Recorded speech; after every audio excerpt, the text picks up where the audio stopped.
Ուրեմն տեսեք, ուր ենք մենք հասել։ Մեր եկեղեցին, մեր հոգևորականները, որոշ հոգևորականներ։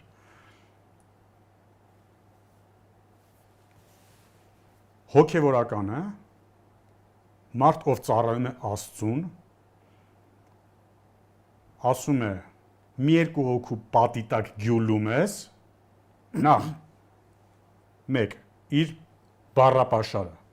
մի երկու հոգու պատի տակ գյուլում ես, ընտանիքներին փոխհատուցում ես տալիս,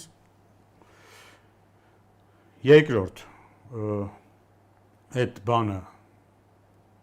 լավ, կանգնենք սրա վրա, մի երկու հոգու պատի տակ գյուլում ես։ Բայց պաստաբան ասած, որ կոնտեքստից ես խոսում եմ հենց դրա մասին, թե որտեղ ենք մենք արդեն հասել։ Այսինքն մեզ համար արդեն նորմալ է, որ սրբազան հայրը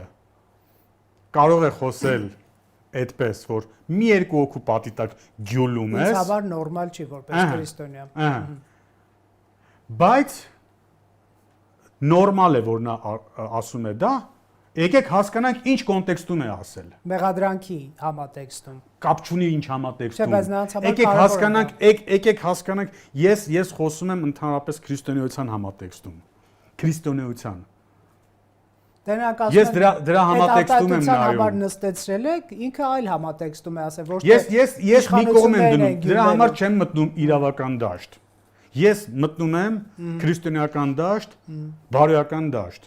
Ուրեմն մեր եկեղեցին, մեր հոգևորականներից ոմանք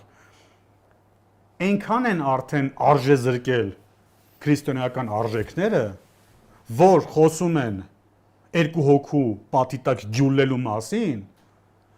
եւ հետո սկսում են մարդկանց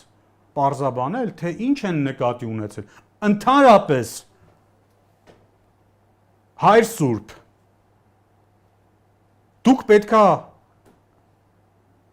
բոլոր նրանց, ովքեր որ ցանկանում են յուրաքանչյուր կապ չունի ինչ պարագայում, երկու հոգու պատի տակ գյուլեն, դուք պետքա նրանց դարձի բերեք, ասեք, որ գյուլել չի կարելի։